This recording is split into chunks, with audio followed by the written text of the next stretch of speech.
ಬೇವಿನಮರದವರೇ ಹಾಗೂ ಇನ್ನೋರ್ವ ವೈದ್ಯರಾಗಿರ್ತಕ್ಕಂಥ ಹಜರತ್ ಅಲಿ ಬೇವಿನಮರದವರೇ, ಜೊತೆಗೆ ಯಾವತ್ತೂ ನಮ್ಮ ಜೊತೆಗೆ ಈ ಊರಿನ ಸದಾ ಶಿಕ್ಷಣ ಪ್ರೇಮಿಗಳಾಗಿ ಕಾರ್ಯವನ್ನು ನಿರ್ವಹಿಸ್ತಾ ಇರತಕ್ಕಂತಹ ಹಿಂದಿನ ಅಂಜುಮನ್ ಕಮಿಟಿಯ ಅಧ್ಯಕ್ಷರಾಗಿರ್ತಕ್ಕಂತಹ ನಮ್ಮ ಆತ್ಮೀಯರಾಗಿರ್ತಕ್ಕಂಥ ಶ್ರೀಯುತ ಮೌಲಾ ಸಾಬ್ ಹೊಸ್ಮಾನಿ ಅವರೇ, ಹಾಗೂ ಈ ವೇದಿಕೆ ಮೇಲೆ ಆಸೀನರಾಗಿರ್ತಕ್ಕಂತಹ ಶ್ರೀಯುತ ಯಾಕೂಬ್ ಜನಾಬ್ ಕಲ್ಲೇದೇವ್ರ ಸರ್ ಅವರೇ, ಹಾಗೆಯೇ ವೇದಿಕೆ ಮೇಲೆ ಆಸೀನರಾಗಿರ್ತಕ್ಕಂಥ ನನ್ನ ಶಿಷ್ಯರಾಗಿರ್ತಕ್ಕಂಥ ಸಕ್ಕರ್ ಖಾನ್ ಅವರೇ, ಕರ್ಜಿ ಅವರೇ, ಹಿಂದಿನ ಅಂಜುಮನ್ ಕಮಿಟಿಯ ಅಬ್ದುಲ್ ಖಾದರ್ ಜಂಡೆಕಟ್ಟಿ ಅವರೇ, ಇನ್ನೂ ವೇದಿಕೆ ಮೇಲೆ ಸಾಕಷ್ಟು ಜನರು ಇದ್ದೀರಿ.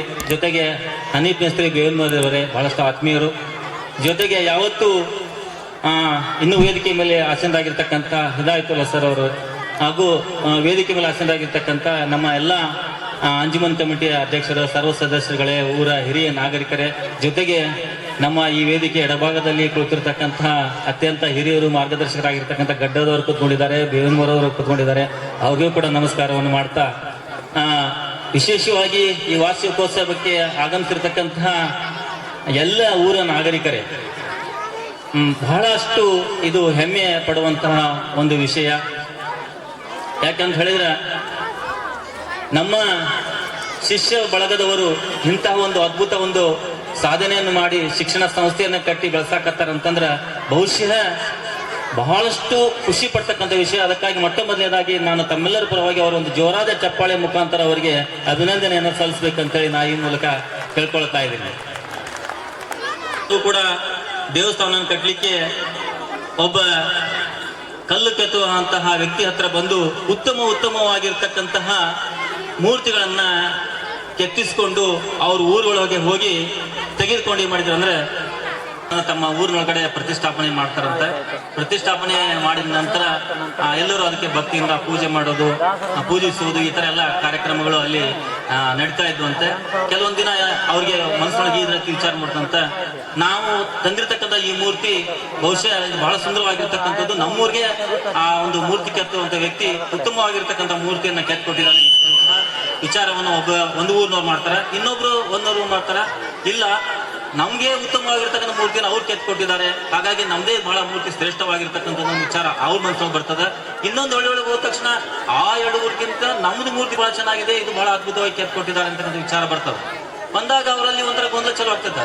ಒಂದ್ಸಲ ಏನಾಗ್ತದೆ ಅಂದ್ರೆ ಎಲ್ಲರೂ ಸೇರ್ಕೊಂಡು ಚರ್ಚೆ ಮಾಡ್ತಾರ. ಚರ್ಚೆ ಮಾಡಿದ ನಂತರ ನಮ್ಮ ಮೂರ್ತಿ ಚೆನ್ನಾಗಿದೆ ಅಂತಕ್ಕಂಥ ಒಂದು ಗೊಂದಲಗಳು ಉಂಟಾದಾಗ ಅಂದ್ರೆ ಇದನ್ನ ಯಾವ ರೀತಿಯಾಗಿ ನಾವು ಪರಿಹಾರ ಮಾಡ್ಕೋಬೇಕು ಅಂತಕ್ಕಂಥ ವಿಚಾರ ಅವ್ರ ಮನಸ್ಸೊಳಗೆ ಬರ್ತದೆ. ಅದಕ್ಕೆ ಅವ್ರು ಏನ್ ಮಾಡ್ತಾರ ಅಂದ್ರೆ, ಈ ವಿಚಾರವನ್ನ ನಾವು ತಿಳ್ಕೊಬೇಕಾದ್ರೆ ಆ ಮೂರ್ತಿಯನ್ನ ಕೆತ್ತಿದಂತ ವ್ಯಕ್ತಿ ಹತ್ರ ನಾವೆಲ್ಲರೂ ಸೇರ್ಕೊಂಡು ಹೋಗೋಣ, ಯಾವ ಊರಿನೊಳಗಡೆ ಉತ್ತಮವಾದಂತ ಮೂರ್ತಿಯನ್ನ ಕೆತ್ತಿ ಕೊಟ್ಟಿದ್ದಾರೆ ಅನ್ನೋದನ್ನ ಅವ್ರ ಹತ್ರ ಹೋಗಿ ಕೇಳ್ಕೊಳ್ಳೋಣ ಅಂತ ವಿಚಾರ ಮಾಡಿ ಎಲ್ಲರೂ ಸೇರ್ಕೊಂಡು ಆ ಊರಿನವರು ಆ ಮೂರ್ತಿ ಕೆತ್ತಿನ ಹತ್ರ ಹೋಗ್ತಾರಂತ. ಹೋದಿದ ತಕ್ಷಣ ಅಲ್ಲಿ ಅವ್ರನ್ನ ಭೇಟಿಯಾಗಿ ಬಂದಾಗ ಅವ್ರನ್ನ ಕರೆಸ್ಕೊಂಡು ಕುಂದಿಸ್ಕೋತಾರಂತೆ. ಯಾಕಪ್ಪ ನೀವೆಲ್ಲ ಬಂದಿದ್ದೀರಿ? ಇಲ್ಲ, ಮತ್ತೆ ನಮ್ಮಲ್ಲಿ ಒಂದು ವಿಚಾರ ಬಂದಿದೆ, ನಮ್ಮ ಊರಿಗೆ ನೀವು ಉತ್ತಮವಾದಂತ ಮೂರ್ತಿಯನ್ನ ಕೆತ್ಕೊಟ್ಟಿದ್ರಿ. ಇನ್ನೊಬ್ರು ಹೇಳ್ತಾರ, ಇಲ್ಲ, ನಮ್ಮ ಊರಿಗೆ ಉತ್ತಮವಾಗಿರ್ತಕ್ಕಂಥ ಮೂರ್ತಿನ ತಾವು ಕೆತ್ಕೊಟ್ಟಿದ್ರಿ.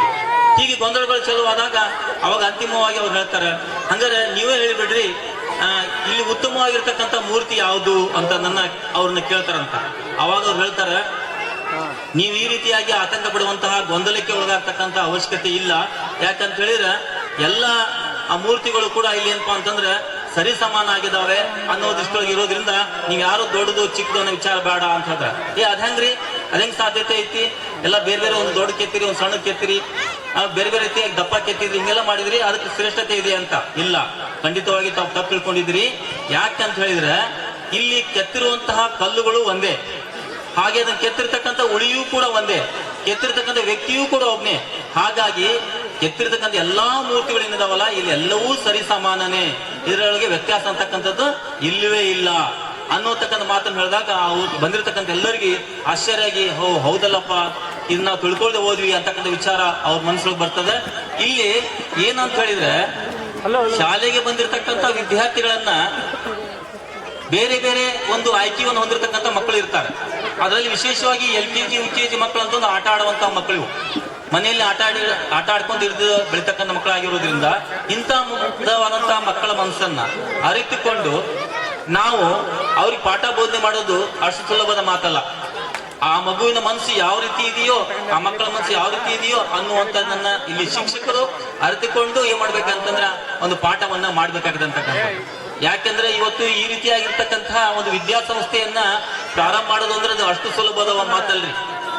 ಇದಕ್ಕೆ ಬಹಳಷ್ಟು ಕಷ್ಟ ಇದೆ, ಬಹಳಷ್ಟು ಒಂದು ಪ್ರಯತ್ನ ಮಾಡ್ಬೇಕಾಗ್ತದೆ, ಬಹಳಷ್ಟು ಸಹಕಾರ ಬೇಕಾಗ್ತದೆ, ಬಹಳಷ್ಟು ಮಾರ್ಗದರ್ಶನ ಬೇಕಾಗ್ತದೆ. ಆ ದಿಶೆ ಒಳಗಡೆ ನಮ್ಮಿಂದ ಕಲ್ತಿರ್ತಹ ಈ ವಿದ್ಯಾರ್ಥಿಗಳೇನು ಕೂತ್ಕೊಂಡಿದ್ದಾರೆ, ಇಷ್ಟೊಂದು ಶ್ರಮವಹಿಸಿ ಏನ್ ಕೆಲಸವನ್ನು ಮಾಡ್ತಾ ಇದ್ದಾರಲ್ಲ, ಇದು ಬಹಳ ಶ್ಲಾಘನೀಯವಾಗಿರ್ತಕ್ಕಂಥ ಕೆಲಸ. ಅಷ್ಟೇ ಉತ್ತಮವಾಗಿರ್ತಕ್ಕಂಥ ಶಿಕ್ಷಕರನ್ನು ತೆಗೆದುಕೊಂಡು ಅವರೇ ಮಾಡ್ತಾರೆ ಪಾಠ ಬೋಧನೆಯನ್ನ ಈ ಸಂದರ್ಭದೊಳಗೆ ಮಾಡ್ತಾ ಇದ್ದಾರೆ ಅಂತಕ್ಕಂಥದ್ದು. ಅದಕ್ಕೆ ಇಲ್ಲಿ ಏನಪ್ಪಾ ಅಂದ್ರೆ ಒಂದು ವಿಶೇಷವಾಗಿರ್ತಕ್ಕಂಥ ಮಕ್ಕಳನ್ನ ತಯಾರು ಮಾಡಿ ಮುಂದೆ ಅವರ ಭವಿಷ್ಯ ಏನ್ ಮಾಡ್ಬೇಕಂತಂದ್ರೆ ಉಜ್ವಲವಾದಂತಹ ಭವಿಷ್ಯ ಅವ್ರದ್ದು ಆಗ್ಬೇಕು ಅಂತಕ್ಕಂಥ ಕನಸನ್ನ ಕಂಡ್ಕೊಂಡಿರ್ತಕ್ಕಂಥ ತಾವೆಲ್ಲ ಬಂದಿರ್ತಕ್ಕಂಥ ಪಾಲಕರು ಈಗ ತಮಗೆ ಮಕ್ಕಳ ಬಗ್ಗೆ ಅಪಾರವಾದಂತಹ ಒಂದು ಆಶಾಗೋಪುರವನ್ನು ತಾವೆಲ್ಲ ಕಟ್ಕೊಂಡಿದ್ರಿ. ಯಾಕಂದ್ರೆ ನಮ್ಮ ಮಕ್ಕಳು ಒಳ್ಳೊಳ್ಳೆ ಶಿಕ್ಷಣವನ್ನು ಪಡ್ಕೊಂಡು ಮುಂದೆ ದೊಡ್ಡ ಒಬ್ಬ ಎಂಜಿನಿಯರ್ ಆಗ್ಬೇಕು, ದೊಡ್ಡ ಡಾಕ್ಟರ್ ಆಗ್ಬೇಕು, ಪೈಲಟ್ ಆಗ್ಬೇಕು, ಬೇರೆ ಬೇರೆ ಕ್ಷೇತ್ರಗಳಲ್ಲಿ ತಮ್ಮ ಸೇವೆಯನ್ನು ಸಲ್ಲಿಸಿ ತಮ್ಮ ಖ್ಯಾತಿಯನ್ನು ಅವ್ರು ಬೆಳಗಬೇಕು ಅಂತಕ್ಕಂತಹ ಒಂದು ವಿಚಾರವನ್ನ ಹೊಂದಿರ್ತಾರೆ ಯಾರು ಪಾಲಕರು. ಪಾಲಕರ ಪಾತ್ರ ಬಹಳಷ್ಟು ಮುಖ್ಯವಾಗಿರ್ತಕ್ಕಂಥ, ವಿಶೇಷವಾಗಿ ತಂದೆ ತಾಯಿಗಳು, ಹಿರಿಯರು, ಪೋಷಕರು, ಪಾಲಕರ ಪಾತ್ರ ಮಕ್ಕಳನ್ನ ಶಾಲೆಗೆ ಕಳಿಸೋದ್ರೊಳಗಡೆ ಎಷ್ಟು ಮಹತ್ವ ಆಗಿರುತ್ತೆ ಅನ್ನೋ ಒಂದು ಮಾತನ್ನ ಸ್ಮರಿಸ್ಕೊಳ್ಳೋದಾತಂದ್ರೆ, ಒಂದು ಊರಿನೊಳಗೆ ಒಬ್ಬ ವ್ಯಕ್ತಿ ಇರ್ತಾನೆ. ಅವನ್ ಚಿಕ್ಕವನಿರ್ಬೇಕಾದ್ರೆ ತನ್ನ ತಂದೆಯನ್ನು ಕಳ್ಕೊತಾನೆ. ಅವಾಗ ಆತ ಏನ್ ಮಾಡ್ತಾನ, ತನ್ನ ತಾಯಿ ಹತ್ರ ಹೋಗಿ ಹೇಳ್ತಾನ, ಅಮ್ಮ ನಾನು ದೇವರನ್ನ ಕಾಣ್ಬೇಕಂತ ಮಾಡಿದೀನಿ, ಅದಕ್ಕಾಗಿ ನಾನು ಪ್ರಯತ್ನ ಮಾಡ್ತೀನಿ ಅಂತ. ಮಗುವಿನ ಮುಗ್ಧ ಮನಸ್ಸನ್ನ ಕಂಡು ತಾಯಿಗೆ ಬಹಳಷ್ಟು ಆಶ್ಚರ್ಯ ಆಗ್ತದೆ. ಅವಳು ಹೇಳ್ತಾಳ, ಯಾಕಾಗ್ಬಾರ್ದಪ್ಪ, ನೀನು ಪ್ರಯತ್ನ ಮಾಡು ಅಂತ. ಆ ಮಗು ಏನ್ ಮಾಡ್ತದ, ಆ ಚಿಕ್ಕ ವಯಸ್ಸಿನೊಳಗಡೆ ದೇವರನ್ನು ಹುಡುಕೊಂತ ಹೋಗ್ತದೆ. ಊರಿನ ಗಲ್ಲಿಗಳಲ್ಲಿ, ಮನೆಗಳಲ್ಲಿ, ಅಕ್ಕಪಕ್ಕದಲ್ಲಿ ಎಲ್ಲ ಕಡೆ ದೇವರನ್ನು ಹುಡುಕ್ತದೆ. ಆದ್ರೆ ಮಗುವಿಗೆ ದೇವರ ದರ್ಶನ ಆಗ್ಲಿಲ್ಲ.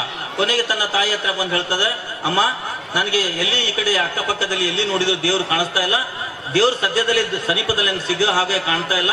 ಅದಕ್ಕೋಸ್ಕರ ನಾನು ಏನ್ ಮಾಡ್ತೀನಿ ಅಂತಂದ್ರೆ, ನಾನು ಬೇರೆ ಊರಿಗೆ ಬೇರೆ ಕಡೆ ಹೋಗಿ ದೇವ್ರು ಎಲ್ಲಿದ್ದಾನೋ ಅಲ್ಲೇ ನೋಡಿ ಅವನ ದರ್ಶನವನ್ನು ಪಡ್ಕೊಂಡ್ ಬರ್ತೀನಿ ಅನ್ನುವಂತ ಮಾತನ್ನು ಹೇಳಿದಾಗ ತಾಯಿಗೆ ಒಂದ್ ರೀತಿಯಿಂದ ಆಶ್ಚರ್ಯ, ಸಂತೋಷ, ದುಃಖ ಎಲ್ಲವೂ ಆಗ್ತದೆ. ಯಾಕಂದ್ರೆ ಇರ್ತಕ್ಕಂಥ ಒಬ್ಬನೇ ಮಗನನ್ನ ಅವೆಲ್ಲಿ ಹೋಗ್ತಾನ ಗೊತ್ತಿಲ್ಲ, ದೇವರ ದರ್ಶನಕ್ಕಾಗಿ ಕಳಿಸ್ಕೊಡ್ಬೇಕು. ಅವನ ಉತ್ಕಟ ಇಚ್ಛೆಯನ್ನ ಹತ್ಕೊಂಡಿರ್ತಕ್ಕಂಥ ತಾಯಿ ಹೇಳ್ತಾಳೆ, ಹೌದಪ್ಪ ಆಯ್ತು ಮಗನೇ, ಯಾರು ಬೇಡ ಅಂತಾರ, ಆದ್ರೆ ಒಂದು ಕಂಡೀಷನ್, ಒಂದು ಮಾತು ಏನು ಅಂತಂದ್ರೆ, ನಿನಗೆ ಯಾವಾಗ ದೇವರ ದರ್ಶನ ಆಗುತ್ತದೆಯೋ ಆ ದೇವರ ದರ್ಶನ ಆದ ತಕ್ಷಣ ನೀನು ಬಂದು ನಿನ್ನ ಮುಖ ದರ್ಶನವನ್ನ ನನಗೆ ಕೊಡ್ಬೇಕು. ಯಾಕಂದ್ರೆ ದೇವರ ದರ್ಶನ ನಿನಗಾತಂದ್ರೆ, ನಿನ್ನ ದರ್ಶನವನ್ನ ನಾನ್ ಪಡ್ಕೊಂಡೆ ಅಂದ್ರೆ ನನಗೂ ದೇವರ ದರ್ಶನ ಆದಂತೆ. ಆ ಕಾರಣಕ್ಕೆ ಈ ಒಂದು ನಿಯಮವನ್ನ ನೀನು ಪಾಲಿಸ್ಬೇಕು ಅಂತ ಹೇಳಿದಾಗ ಮಗ ಆಯ್ತಮ್ಮ ನಾನು ಹಾಗೆ ಮಾಡ್ತೀನಿ ಅಂತ ತಿಳ್ಕೊಂಡು ಆತ ಏನ್ ಮಾಡ್ತಾನೆ, ಊರು ಬಿಟ್ಟು ಹೊರಟೋಗ್ತಾನೆ. ಹೋಗಿ ಕಾಡು, ನಾಡು, ಬೆಟ್ಟ, ಗುಡ್ಡ, ನದಿ, ಹಳ್ಳ, ಕೊಳ್ಳ, ಕಾಡು, ಮೇಡುಗಳಲ್ಲಿ ಅಲೆದು ದೇವರನ್ನ ಏನ್ ಮಾಡ್ತಾನ ಅಂತಂದ್ರೆ ಹುಡುಕ್ತಾನ. ಎಷ್ಟು ಹುಡುಕಿದ್ರು ಕೂಡ ಅವನಿಗೆ ದೇವರ ದರ್ಶನ ಆಗಲ್ಲ. ಎಷ್ಟು ವರ್ಷ ಹುಡುಕ್ತಾನ ಅಂತಂದ್ರೆ 25 ವರ್ಷಗಳ ಕಾಲ ಆತ ದೇವರ ದರ್ಶನವನ್ನ ಮಾಡ್ಲಿಕ್ಕೆ ಪ್ರಯತ್ನ ಮಾಡ್ತಾನೆ. ಆವಾಗ್ಲೂ ಕೂಡ ಆತನಿಗೆ ಏನಾಗಿಲ್ಲ ಅಂತಂದ್ರೆ ದೇವ್ರ ದರ್ಶನ ಆಗ್ಲಿಲ್ಲ. ಆಗ್ಲೇ ಅವ್ನು ಸ್ವಲ್ಪ ಸುಮಾರು ವಯಸ್ಸು ಆಗಿ ಹೋಗಿತ್ತು. ಇಂತಹ ಒಂದು ಸಂದರ್ಭದಲ್ಲಿ ಆಕಸ್ಮಿಕವಾಗಿ ಅವನ ದೇವರ ದರ್ಶನಕ್ಕೆ ಹೋದಂತ ಸಂದರ್ಭದೊಳಗ ಅವನ ಊರಿನ ಒಬ್ಬ ವ್ಯಕ್ತಿ ಅವನನ್ನ ಕಾಣ್ತಾನ. ಅವನ ಕಂಡ ತಕ್ಷಣ ಆಶ್ಚರ್ಯ ಆಗ್ತದೆ, ಅಯ್ಯೋ ನೀನ್ ಇಲ್ಲಿದೆಯಲ್ಲಪ್ಪ, ನಿನಗೇನು ಅರ್ಥ ಆಗೋದಿಲ್ಲೇನೋ, ನೀನಾಗ್ಲೇ ಮನೆ ಬಿಟ್ಟು ಸುಮಾರು ಇಷ್ಟು ವರ್ಷ ಆಗಿ ಹೋಗಿದೆ, ಅಲ್ಲಿ ನಿನ್ನ ತಾಯಿ ಬಹಳ ತುಂಬಾ ಸೊರಗಿ ಹೋಗಿದ್ದಾಳೆ, ಅಶಕ್ತಳಾಗಿದ್ದಾಳೆ, ನಿನ್ನ ಯಾವಾಗ ಬರ್ತೀಯ ಅಂತ ಕಾಯ್ತಾ ಇದ್ದಾಳೆ, ನೀನ್ ಹೋಗಿ ಅವಳ ದರ್ಶನವನ್ನು ಮಾಡ್ಕೊಳಪ್ಪ ನೀನು ಅಂತ ಹೇಳಿದಾಗ ಅವನಿಗೊಂದ್ ರೀತಿ ಆಶ್ಚರ್ಯ ಆಕತಿ. ಅಯ್ಯೋ ಹೌದಲ್ಲ, ನಾನು ಸುಮಾರು 25 ವರ್ಷಗಳ ಕಾಲ ನಾನು ಇಷ್ಟು ಆಗ್ಲಿ, ನನಗೆ ಎಷ್ಟು ವಯಸ್ಸಾಗೋಯ್ತು, ನನ್ನ ತಾಯಿಗೆ ಎಷ್ಟು ವಯಸ್ಸಾಗಿರ್ಬೋದು, ಎಷ್ಟು ಆಸಕ್ತಿ ನಿರಾಸಕ್ತಿ ಅವಳು ಆಗಿರ್ಬೋದು ಅಂತ ತಿಳ್ಕೊಂಡು ನಾನು ಬೇಗ ಹೋಗಿ ನನ್ನ ತಾಯಿಯ ದರ್ಶನವನ್ನು ಮಾಡ್ಬೇಕಂತ ತಿಳ್ಕೊಂಡು ಆತೇನ್ ಮಾಡ್ತಾನೆ, ಓಡೋಡಿ ಮನೆಗೆ ಬರ್ತಾನೆ. ಮನೆಗೆ ಬಂದ ತಕ್ಷಣ ನೋಡ್ತಾನೆ, ಮನೆಯ ಬಾಗಿಲು ಮುಚ್ಚಿತ್ತು. ಪಕ್ಕದಲ್ಲಿ ಹೋಗ್ತಾನೆ, ಕಿಟಕಿಯನ್ನ ತೆಗಿತಾನೆ.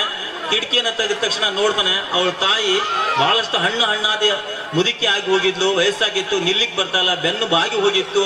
ಅವಳು ಇನ್ನೇನ್ ಮಲಗಬೇಕು ಅನ್ನೋಕ್ಕಿಂತ ಪೂರ್ವದೊಳಗಡೆ ಅವನ ಹತ್ರ ಕುತ್ಕೊಂಡು ಭಕ್ತಿಯಿಂದ ದೇವರಲ್ಲಿ ಬೆಳ್ಕೊಳ್ತಾ ಇದ್ದಾಳೆ. ದೇವರೇ ತಂದೆ, ನನ್ನ ಮಗ ಹೋಗಿ ಸುಮಾರು 25 ವರ್ಷಗಳ ಮೇಲಾಯ್ತು, ಇದುವರೆಗೆ ಅವನಿಗೆ ಮರಳಿ ಬಂದಿಲ್ಲ. ನಾನು ನಿನ್ನಲ್ಲಿ ಕೈ ಮುಗಿದು ಭಕ್ತಿಯಿಂದ ಕೇಳ್ಕೊಳ್ತಾ ಇದ್ದೀನಿ, ನೀನು ನನ್ನ ಮಗನಿಗೆ ಆದಷ್ಟು ಬೇಗ ನಿನ್ನ ದರ್ಶನವನ್ನ ಕೊಡಪ್ಪ, ಅವನು ನಿನ್ನ ದರ್ಶನ ಪಡ್ಕೊಂಡು ಮರಳಿ ಬರೋ ಹಾಗೆ ಮಾಡಪ್ಪ ಅಂತ ಹೇಳಿದಾಗ ಇವನಿಗೆ ಕಿಟಕಿಯಲ್ಲಿ ನೋಡ್ತಕ್ಕಂತ ವ್ಯಕ್ತಿಗೆ ಅದ್ಭುತವಾದಂತ ಆಶ್ಚರ್ಯ ಆಗ್ತದೆ. ಅಯ್ಯೋ ನಾನು ಎಂತಹ ಮೂರ್ಖನಿದ್ದೇನೆಪ್ಪ, ನಾನು ಸ್ವಲ್ಪ ತಿಳ್ಕೊಂಡು ಹೋದೆಲ್ಲ, ನಿಜವಾದಂತ ದೇವರು ತಾಯಿ ಮನೆಯೊಳಗೆ ಇದ್ದಾಳೆ, ಅವಳನ್ನೇ ದೇವ್ರ ಅಂತ ತಿಳ್ಕೊಂಡು ಹೋದಂತ ಮೂರ್ಖ ನಾನು ಎಂತ ತಪ್ಪು ಮಾಡ್ಬಿಟ್ಟು ಅಂತ ತಿಳ್ಕೊಂಡು ಆತ ಏನ್ ಮಾಡ್ತಾನಂದ್ರೆ ಮರಳಿ ಒಳಗಡೆ ಹೋಗ್ತಾನೆ, ಹೋಗಿ ತಾಯಿಯನ್ನ ನೋಡ್ತಾನೆ. ಬಹಳಷ್ಟು ಆನಂದದಾಯಕವಾಗಿರ್ತದೆ. ತಾಯಿನ ಅಪ್ಕೋತಾನೆ. ತಾಯಿ ಆನಂದ ಬಾಷ್ಪ ಹಾಗೆ ಕಣ್ಣಲ್ಲಿ ನೀರು ಬರ್ತದೆ, ಇವನಿಗೂ ಕೂಡ ಕಣ್ಣಲ್ಲಿ ನೀರು ಬರ್ತದೆ. ನಮಸ್ಕರಿಸಿ ತಾಯಿ ಹೇಳ್ತಾನ, ಅಮ್ಮ ನಿಜವಾದಂತ ದೇವರನ್ನ ನೀನೇ ಇರ್ಬೇಕಾದ್ರೆ ನಾನೇನ್ ಮಾಡಿದೆ ಅಂದ್ರೆ ನಿನ್ನನ್ನು ಅರ್ಥಕೊಳ್ಳದೆ ಹೋಗಿ ದೇವರನ್ನ ಹುಡುಕಾಕ್ ಹೋದೆ. ನಿಜವಾದಂತ ದೇವರು ನೀನೇ ಅಮ್ಮ ಅಂತ ಹೇಳಿದಾಗ ತಾಯಿಗೆ ತುಂಬಾ ಖುಷಿ ಆಗ್ತದೆ. ಆನಂದದಿಂದ ಆಯ್ತಪ್ಪ ಅಂತ ಹೇಳಿದಾಗ ಅವಳಿಗೆ ಎಷ್ಟು ಆನಂದಕ್ಕೆ ತಾನು ಒಂದು ಮಾತನ್ನು ತೆಗೆದುಕೊಂಡಿರ್ತಾಳ. ದೇವರ ದರ್ಶನ ಆದಾಗ ನೀನು ನಿನ್ನ ಮುಖವನ್ನು ನನಗೆ ತೋರಿಸ್ಬೇಕಂತಂದಿದ್ಲಲ್ಲ, ಯಾವಾಗ ದೇವರ ದರ್ಶನ ಆದಾಗ ಎಷ್ಟು ಆನಂದ ಆಗಿತ್ತು ಅವನ ತಾಯಿ ನೋಡಿದಾಗ ಅಷ್ಟು ಆನಂದ ಅವಾಗ ಆಗಿತ್ತು ಅವನಿಗೆ. ಅದಕ್ಕೆ ಆ ತಾಯಿ ಅವನ ಮುಖವನ್ನು ನೋಡಿ ತುಂಬಾ ಆನಂದ ಆಗ್ತಾಳೆ. ಇವನು ಕೂಡ ತಾಯಿಯನ್ನ ನೋಡಿ ತುಂಬಾ ಸಂತೋಷ ಪಡ್ತಾನೆ ಅಂತಕ್ಕಂಥ ಮಾತು. ಇಲ್ಲಿ ತಾಯಿ ಅಂತಕ್ಕಂಥ ಬಹಳ ಮಹತ್ತರವಾದಂತ ಪಾತ್ರ ಇದು. ಯಾಕಂದ್ರೆ ಇಡೀ ತಾಯಿ, ಹೆತ್ತ ತಾಯಿ ಹೊತ್ತ ನಾಡು ಸ್ವರ್ಗಕ್ಕಿಂತಲೇ ಮಿಗಿಲು ಅಂತ ಹೇಳ್ತಾರೆ.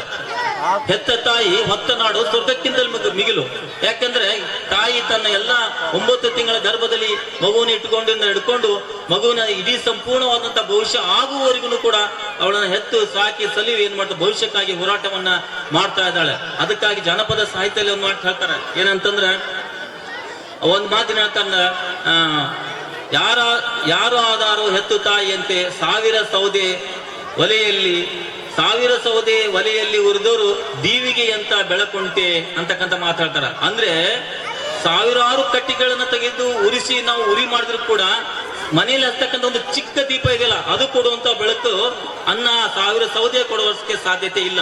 ಹಾಗೆ ಒಂದು ಬೆಳಕಿದ್ದಂಗೆ ಈ ನಮ್ಮ ತಾಯಿ ಅಂತಕ್ಕಂಥ ಮಾತನ್ನ ನಾವಿಲ್ಲಿ ಕಾಡ್ಬೇಕಾಗಿದೆ ಅಂತಕ್ಕಂಥದ್ದು. ಕಾಶಿಗೆ ಹೋಗೋಕೆ ಎಷ್ಟೊಂದು ದಿನ ಬೇಕು,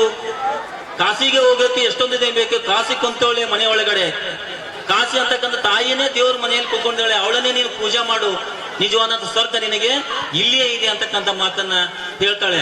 ಹಾಗಾಗಿ ತಂದೆ ತಾಯಿ ಪೋಷಕರನ್ನ ನಾವು ಬಹಳಷ್ಟು ಪ್ರೀತಿಯಿಂದ ಕಾಣಬೇಕು, ಗೌರವದಿಂದ ಕಾಣಬೇಕು ಅಂತಕ್ಕಂಥ ಮಾತು ಇಲ್ಲಿ ಬಹಳ ಮಹತ್ವ ಆಗ್ತಿದೆ ಅಂತಕ್ಕಂಥದ್ದು.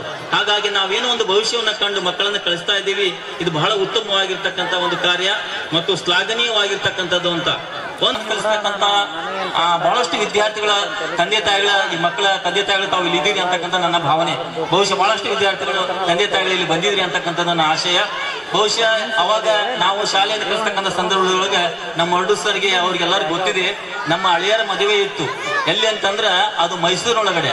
ಅಂತ ಸಂದರ್ಭ ಒಳಗಡೆ ನಾವೆಲ್ಲರೂ ಸೇರ್ಕೊಂಡು ನಮ್ಮ ಸ್ಟಾಫಿಗೆ ಮದುವೆಗೆ ಬರ್ಲಿಕ್ಕೆ ನಾನು ಇನ್ವಿಟೇಷನ್ ಕೊಟ್ಟಿದ್ದೆ. ಊರಿ ಹಿರಿಯರಿಗೂ ಕೂಡ ಎಲ್ಲರಿಗೂ ನಾನು ಇನ್ವಿಟೇಷನ್ ಮಾಡ್ಕೊಂಡಿದ್ದೆ. ಅಂತ ಸಂದರ್ಭದೊಳಗ ಎಲ್ಲಾ ನಮ್ಮ ಶಾಲೆಯವರು ಬಂದು, ಊರಿ ಹಿರಿಯರು ಬಂದ್ರು. ನಮ್ಮ ಅನಿತ್ ಮೇಸ್ತ್ರಿ ಬೇನ್ಮರದವರು ಕೂಡ ಬರ್ಬೇಕಾಗಿತ್ತು ಆ ಸಂದರ್ಭ ಒಳಗಡೆ. ಅವ್ರಿಗೆ ಬರ್ದೇ ಇದಕ್ಕಾಗಿ ನಮ್ಮ ಮಗನ ಕಳಿಸ್ಕೊಡ್ತೇನ್ರಿ. ಈ ಸದ್ಯ ಪ್ರಸ್ತುತವಾಗಿ ಏನು ನಿಮ್ಮ ಡಾಕ್ಟರ್ ಆಗಿ ವೈದ್ಯರ ಸೇವೆಯನ್ನು ಸಲ್ಲಿಸ್ತಾ ಇದ್ದಾರೆ ಮೆಹಬೂಬ್ ಅಲಿ ಬೇನ್ಮರ್ ಡಾಕ್ಟರ್ ಅವರು. ಅವ್ರಿಗೆ ಏನ್ ಮಾಡಿದ್ರು, ಅವ್ರ ಜೊತೆಗೆ ಬಂದ್ರು. ಅವ್ರು ಫಸ್ಟ್ ಟೈಮ್ ಮೈಸೂರು ಬಂದ ನೋಡಿದ್ರಂತ. ಇದನ್ನ ಯಾವಾಗ ನೆನ್ಸ್ಕೊಂಡ್ರಂದ್ರ ಅವ್ರಿಗೆ ಡಾಕ್ಟರ್ ಸೀಟ್ ಮೈಸೂರು ಸಿಕ್ಕಾಗ ಅವ್ರು ನನ್ ಫಸ್ಟ್ ಫೋನ್ ಮಾಡಿ ಹೇಳಿದ್ರು, ಸರ್ ನನ್ಗೆ ಎಷ್ಟು ಖುಷಿ ಆಗಿದೆ ಅಂದ್ರೆ ಫಸ್ಟ್ ಟೈಮ್ ಮದುವೆಗೆ ಹೋದಂದಾಗ ಮೈಸೂರು ನನ್ನ ತೋರಿಸ್ತವ್ರು ನೀವು.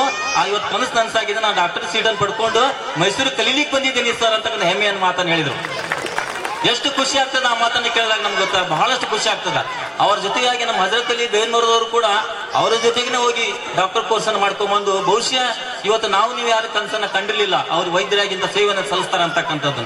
ಆಗ ವೈದ್ಯರಾಗಿ ಅವ್ರ ಸೇವೆಯನ್ನು ಸಲ್ಲಿಸ್ತಕ್ಕಂಥದ್ದು ಬೇರೆ ಬೇರೆ ಕ್ಷೇತ್ರಗಳಲ್ಲಿ, ಕೇವಲ ವೈದ್ಯ ಕ್ಷೇತ್ರದಲ್ಲ, ಸುಮಾರು ಒಂದು 25ರಿಂದ 30 ಸನೇಕ ನಮ್ಮ ವಿದ್ಯಾರ್ಥಿಗಳು, ಕನವಳ್ಳಿಯ ವಿದ್ಯಾರ್ಥಿಗಳು ಶಿಕ್ಷಕರಾಗಿ ಸೇವೆಯನ್ನು ಸಲ್ಲಿಸ್ತಾ ಇರ್ತಾರೆ. ದೊಡ್ಡ ಹೆಮ್ಮೆಯ ವಿಷಯ ನಮಗಿದೆಲ್ಲ. ಯಾವ ಊರಿನಲ್ಲಿ ಎಂತ ಜಿಲ್ಲೆಗಳು ಕೂಡ ಇಂತಹ ಸಾಧ್ಯತೆ ಇಲ್ಲ. ಅಷ್ಟು ವಿದ್ಯಾರ್ಥಿಗಳು ಶಿಕ್ಷಕರಾಗಿ ಸೇವಿಸ್ತಾ ಇದ್ದಾರೆ. ಸಾಮಾನ್ಯವಾಗಿ ಕನ್ನೋಳ್ಳಿ ನಮ್ಮ ಎಲ್ಲಾ ವಿದ್ಯಾರ್ಥಿಗಳು ಇನ್ನೂ ಅಚ್ಚುಮೆಚ್ಚಿನ ಕೆಲಸ ಏನಂತಂದ್ರೆ ಅವರು ಅನೇಕ ಬೇರೆ ಬೇರೆ ಬಿಸ್ನೆಸ್ ಕೆಲಸಗಳಲ್ಲಿ, ಉದಾಹರಣೆಗೆ ಬ್ಯಾಡಿಗೆ ಒಳಗಡೆ ಮೆಣಸಿನಕಾಯಿ ವ್ಯಾಪಾರವನ್ನು ಮಾಡೋದ್ರ ಮುಖಾಂತರ, ಇವತ್ತು ಅದ್ಭುತವಾದಂತಹ ಕೋಲ್ಡ್ ಸ್ಟೋರೇಜ್ ಮಾಡೋದ್ರ ಮುಖಾಂತರ, ಬಿಸ್ನೆಸ್ ಮಾಡೋದ್ರ ಮುಖಾಂತರ ನಮ್ಮ ಕರ್ನಾಟಕ ಅಲ್ಲ, ದೇಶ ಅಲ್ಲ, ಅಂತಾರಾಷ್ಟ್ರೀಯ ಮಟ್ಟದೊಳಗೆ ಖ್ಯಾತಿಯನ್ನು ಪಡ್ಕೊಂಡಾರ. ಅವ್ರಿಗೆ ಜೋರಾದ ಚಪ್ಪಾಳೆಯನ್ನು ತಟ್ಟಬೇಕು ನಾವು. ಬಹಳಷ್ಟು ಹೆಮ್ಮೆಯನ್ನು ಪಡ್ತಕ್ಕಂಥ ವಿಷಯ ಇದೆಲ್ಲ ಇದು. ಅದಕ್ಕಾಗಿ ಈ ಎಲ್ಲಾ ನಮ್ಮ ಶಿಷ್ಯ ಬಳಗ, ಊರ್ ನಾಗರಿಕರು ಈ ಒಂದು ಏನು ಕನಸಿದೆ, ಈ ಶಾಲೆಯನ್ನು ಕಟ್ಟಬೇಕು, ಬೆಳೆಸಬೇಕು, ಅದ್ಭುತ ಮಾಡ್ಬೇಕಂತ ಆದಷ್ಟು ಬೇಕೇನೆ ಸಾಧ್ಯ ಆದ್ರೆ ನೀವು ಇವತ್ತೇ ತೀರ್ಮಾನ ತಗೋತೀರಿ ಅಂತಕ್ಕಂಥ ನನ್ನ ಒಂದು ವಿಚಾರ. ದಯವಿಟ್ಟು ಒಂದು ಜಾಗವನ್ನು ವ್ಯವಸ್ಥೆ ಮಾಡಿಕೊಟ್ಟು ಈ ಶಾಲೆ ಬೆಳಿಲಿಕ್ಕೆ ತಾವು ಕಾರಣೀಕರ್ತರಾಗಬೇಕಂತಕ್ಕಂಥ ನನ್ನ ವಿನಂತಿ ಇದೆ. ಆ ರೀತಿಯೊಳಗೆ ಈ ಶಾಲೆಯನ್ನು ಬೆಳೆಸ್ರಿ. ಉತ್ತಮೋತ್ತಮವಾಗಿ ನೀವೆಲ್ಲರೂ ಸೇರ್ಕೊಂಡು ಇನ್ನೂ ಶಾಲೆಯ ಪ್ರಗತಿಯನ್ನು ಕಾಣೋಣ. ಅನೇಕ ಕಾರ್ಯಕ್ರಮಗಳನ್ನು ಯಶಸ್ವಿಯಾಗಿ ಮಾಡೋಣ. ಈಗ ಏನ್ ತಾವು ಕನಸನ್ನು ಕಂಡಿದ್ರೆ ತಮ್ಮ ಮಕ್ಕಳ ಭವಿಷ್ಯಕ್ಕಾಗಿ ಇನ್ನೂ ಉನ್ನತ ಮಟ್ಟದೊಳಗೆ ಹೆಚ್ಚಿನ ಸ್ಥಾನವನ್ನು ಪಡ್ಕೊಳ್ಳಿಕ್ಕೆ ಪ್ರಯತ್ನವನ್ನು ಮಾಡೋಣ ಅಂತಕ್ಕಂಥ ಮಾತನ್ನು ಹೇಳ್ತಾ, ಈ ಸಂದರ್ಭದಲ್ಲಿ ಇವತ್ತು ನನ್ನನ್ನ ಇಲ್ಲಿಗೆ ಕರೆಸಿ ಉದ್ಘಾಟನೆಯನ್ನ ಮಾಡಿಸಿ ಕಾರ್ಯಕ್ರಮ ಒಂದು ಉದ್ಘಾಟನೆ ಮಾಡಿಸಿ ನನಗೊಂದು ಅವಕಾಶ ಮಾಡಿಕೊಟ್ಟಿರ್ತಕ್ಕಂಥ ಎಲ್ಲ ಕಮಿಟಿಯ ಅಧ್ಯಕ್ಷರಿಗೆ, ಸರ್ವ ಸದಸ್ಯಗಳಿಗೆ ನನ್ನ ಮಾತನ್ನು ಮುಗಿಸ್ತಾ ಇದ್ದೇನೆ. ಜೈ ಹಿಂದ್, ಜೈ ಕರ್ನಾಟಕ ಮಾತೆ. Hello everyone, please like, comment, share and subscribe. Thanks for watching.